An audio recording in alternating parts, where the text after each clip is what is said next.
Hey, let's talk some soccer. So, coming off of that week of the two friendlies of the U.S. national team getting smashed and leading into the Gold Cup, they had their first game against Trinidad Tobago. So, let's talk some U.S. national team.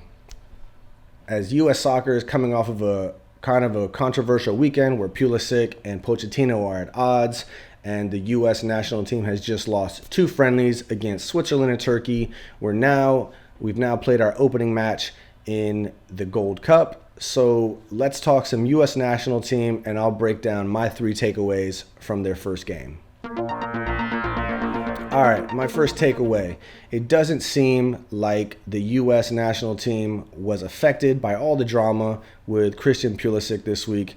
And I actually want to say that having seen the first game of the Gold Cup, I think I'm starting to understand Pochettino a little better. I have followed the story a little bit. If you haven't, the narrative is, you can check out my other video, but Pulisic said, I offered to play 2 games in the friendlies, but I don't want to play the Gold Cup because I need to rest. I think that's perfectly fine. If you want to look at my other video, I think when Lalas and Donovan criticized him that they were wrong. I think if the guy needs rest, we know our bodies, we know our minds. If you need the rest, give yourself the rest.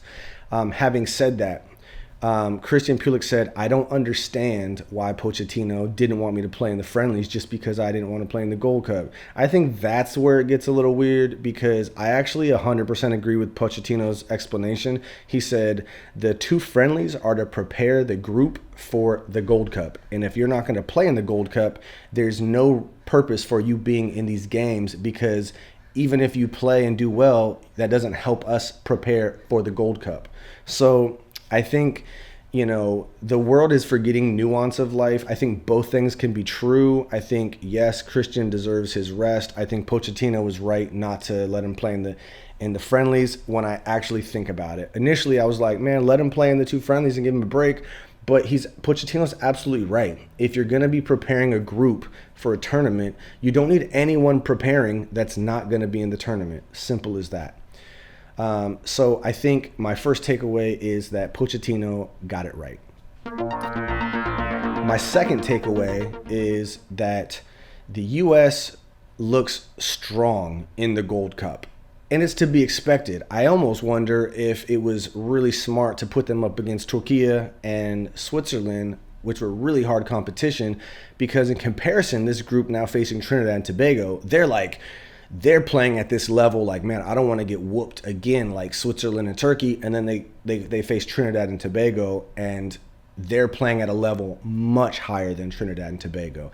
The U.S. looked good. They do always look good in the Gold Cup, but I was really happy to see these young players, some MLS players, and some maybe not the most flashiest names, but really good European-based players for the national team do well. I think Malik Tillman doesn't get enough credit. I believe he's led PSV Eindhoven to 2 Eredivisie championships in a row in the Netherlands, and he looks really good on the field. I like players like that.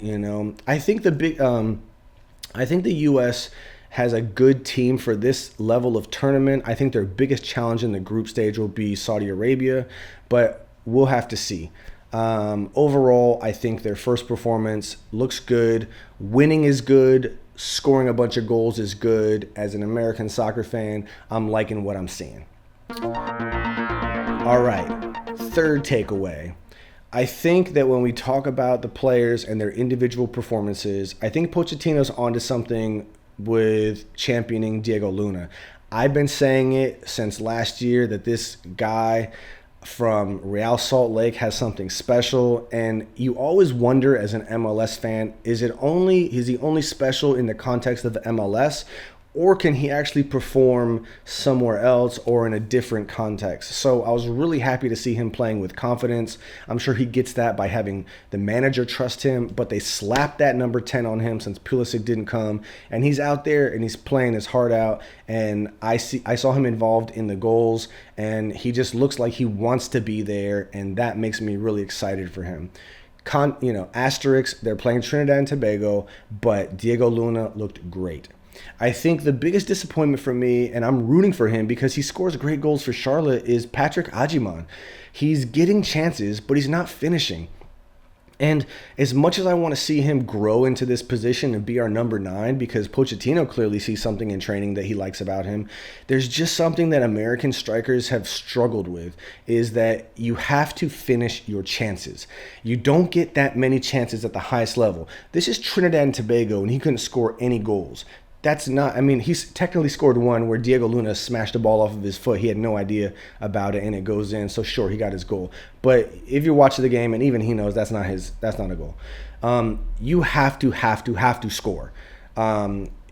We desperately need to find the next Clint Dempsey. Clint Dempsey, that's a real soccer player, right? Like, he is I know I've said in previous videos that Landon Donovan was like one of the best, and now it's Christian Pulisic. I almost have to correct myself because, yes, I love Landon Donovan, but I was always a Clint Dempsey guy. Like, that man, he balled for Fulham, Tottenham, and then he came to Seattle and balled in the MLS. And the other thing he did that a lot of players don't do, he balled for the U.S. And I think one of his greatest goals was when we were continually getting bullied and beat by Ghana. Dempsey shows up in the World Cup, chop, chop, goal. So we need the next Dempsey. I don't know who that is. I think Haji Wright came in the second half. He had himself a nice little goal, and he does good for, I don't know, Coventry, I think he plays for. But maybe he'll end up being that guy. He doesn't seem like the guy yet. I like them. I like him and Agyemang, but there's no clear Dempsey on this squad. A part of me feels like there's got to be someone that we're not playing in the right position or giving that chance to that could be banging in goals. But I don't know, guys. Am I forgetting someone? Who is the next U.S. striker that just has that smell for goal? I don't know. I think Chris Richard is coming off a great season. I feel really comfortable seeing him in the back. That's something I think that as a U.S. soccer fan, it stresses us out. When they start doing that side-to-side passing thing on the back line, and you just know it's going to lead to a turnover or a giveaway or some crap. I feel really good seeing him in the back. I hope that he holds that down and stays a part of the back line going into next summer's World Cup, or at least for this tournament. Other performances that I thought were good. Let me think. I think those are really the ones, because if they don't come to mind immediately, they just weren't that great.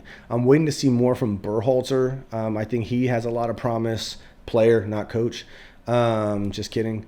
And yeah, we'll just have to wait and see. But overall, great first game to start off. Great first game to start off the Gold Cup, and looking forward to seeing how they do against Saudi Arabia. All right, talk to you next time.